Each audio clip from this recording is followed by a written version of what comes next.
Okay, welcome to Pay It Forward. Today's tutorial I'm going to be showing you how to make this lovely little French style poodle cushion cover. You can make it up in any of your favourite poodle colours, and if you'd like to make it along with me, simply click on the link in the description below. You can download your free PDF pattern templates and we can get started. Now, to start on a little poodle cushion today, if you have downloaded your PDF pattern, you will have the measurements required. You will need to cut one cushion front, and I've cut it in just a pink background print. I have actually interfaced my front panel because I just like to applique on a firmer fabric. Also, two back pieces cut to the size on your PDF pattern. Now, I'm actually going to back it in black because I'm going to go for a bit of a contrast there. It looks really nice when you just see that little bit of the cushion showing at the back, and you can contrast it like that. So I've done that. That's entirely up to you though, and we'll just pop those aside. And then you'll need your little poodle applique. I'm actually using felt. It gives it a nice plush, real velvety look with the fusible web on the back. And then you need your two heart shapes. If you can, a black print on the pink is really nice. I'll give you another colour scheme for this project. It also looks really good if you were to use an off-white felt for your poodle, and you use a black front panel, and then you cut your hearts out of a red and white print. That just comes up really fantastic. So there's a couple of colour choices there. You'll also need a little bit of, I use a perle thread to sew around those hearts and to do a little tie-off bow. So I'm just going to use just a little variegated perle there. And also I like to put just a little, I'm using here a little tiny embellishment. This one's actually a little nail, tiny little nail bow that goes on, gets glued onto fingernails, nail art. They're really good if you look for those. They're actually very inexpensive, and they're fantastic for sewing onto little projects like this because they're so small. That's just got a little diamante in the middle. You can use a little button, just a little diamante, anything that you like, just to add a little bit of glamour there on that poodle. So our first step is to take our cushion front. Oh, and I will also mention, when I cut out my shapes on my fusible web, I've actually cut those hearts out obviously using pinking shears. If you have them, it looks fantastic. It just gives it that real shabby look, and we can still fuse it on, and those edges stay quite fray free. So if you can use pinking shears or even scalloping shears, that's really good. So we're going to start with our poodle, our layout. So we'll be fusing these on with a hot iron and a protective cloth. This style of cushion, of course, is our longer breakfast style cushion, and we're going to be laying it out lengthwise. So what I do is I get my ruler and I will actually position my little poodle right in the centre, central from the centre of her body, and the measurement from the base to this front foot here, this one here, is 6.5 centimetres. So if you just position her there and then centre her in the middle from side to side, just measure from side to side, make sure she's nicely centred, and then the little hearts just sit probably about 1.5 centimetres either side of her, and just rotate them slightly. Best way to do that is just to lay your ruler out, line them both up, and then you can fuse all of those shapes on with your hot iron and your protective cloth, and we'll go from there. So you can see there I now have my 3 pattern pieces all fused into place, and my next step is I'm going to be using, I'm going to sew a blanket applique stitch all around the outside edge of my poodle shape. These get treated differently, but this one has a blanket applique stitch. If you are particularly clever on your sewing machine, of course you could use a black, because it's a silhouette, we need to keep the thread matching, and I would use a very small zigzag stitch and applique, machine applique all the way around if you're very good at manoeuvring on your machine. I prefer to sew the blanket applique stitch just because I enjoy doing it.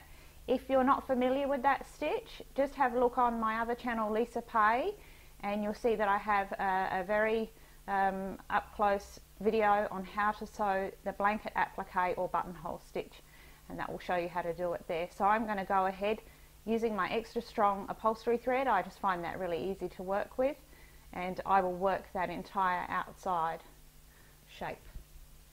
There is my poodle nicely appliqued on all around that outside edge, and now I'm going to show you how I do that little heart there. So I have my needle threaded up with my pink perlé of choice. I'm not going to put a knot in the end because we don't need that. We're going to start, it's a simple running stitch, and we're going to start just at one side, and it's probably about 6 mil from the points, 6 mil in, and we're going to sew a running stitch all the way around the outside, just as I have here, and I'm going to come up this side so that we can tie a bow. So it's just this side is where we start, and we're going to leave we're actually going to leave a tail end trailing. So when you go under the fabric, just make it a little stitch, because that's not visible. Larger stitch on the over, little stitch on the under, so we actually see more thread. We want to see more thread as that stitch goes around. So little stitch on the underneath and a larger stitch to show through. Just pull that one through. So I'm just going to leave a tail end there. You see that? You can see that my stitches that show I've made a little longer than the stitches that don't show. That just gives us more coverage and makes it more decorative. So I'm going to work that stitch all the way around, and I'm going to come out and finish just here. There we go. So I've sewn all the way around, left my tail ends, come out opposite side, left another tail end.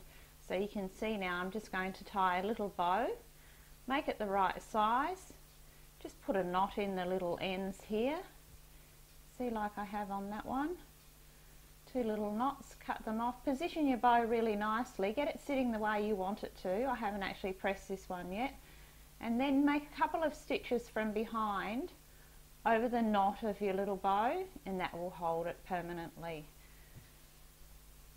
So there is my little bow tied, and I've just made a couple of stitches to hold that knot in place, and I've just placed my little bow threads how I like them, and I've given the whole cushion front a nice press, and you'll find that'll hold those bows quite well. I've also stitched on my little nail bow there, so that's our cushion front completed, and now we just have to start on our back envelope back. So we need to sew a hem on one short side of each of our back panel pieces. The way that I do that, you can see here that I have just pressed under.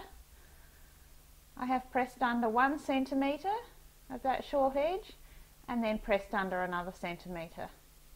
And then I've just stitched the hem on the machine in a matching thread, just as close as possible to that little hemline there. So you can do that on both pieces. So now we come to where we assemble our cushion. So we just put our right sides together. We have our cushion front, and then it's just a matter of lining up your little cushion backs. Line them up, pop your pins in, and then your second one the same. That will create your envelope back. Pin that one all the way around. When you sew your seam is around about 1 centimetre all the way around. Make sure that you stitch back and forth over those junctions where your little envelope backs begin. That just makes it really strong when you're popping that insert in. Another tip that I'll give you with this particular design of this cushion, I have made it up before, and at this stage you could pop in a little pom-pom braid, continuous pom-pom braid. You've probably seen it. It's just a linked little row of pom-poms that get put into your seam and then popped into the middle facing inwards, and then you actually incorporate that braid into the seam. That just looks really sweet around the poodle style cushion. I'm not doing that today because I try not to use too many specialty products so that this is available for everybody, but you certainly can add any kind of little braid like that you like at this stage. So I'll get you to sew that one up just when you're at that stage, so just 1 centimetre seam all the way around. Now you can see I've sewn that all the way around, and then I've gone ahead and I've just clipped each corner off, and I've just sewn a zigzag stitch all the way around. I've trimmed that seam up and I've sewn a zigzag stitch just to make it all neat and tidy. Now it's just a matter of turning it through,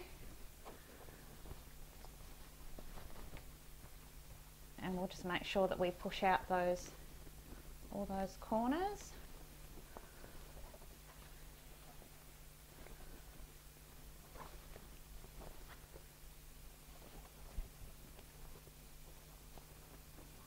Make sure you get into all those corners with perhaps a knitting needle, just something to really push them right out. And then once they're all pushed out, just make sure that your seams are all rolled out, and we'll give that one a press.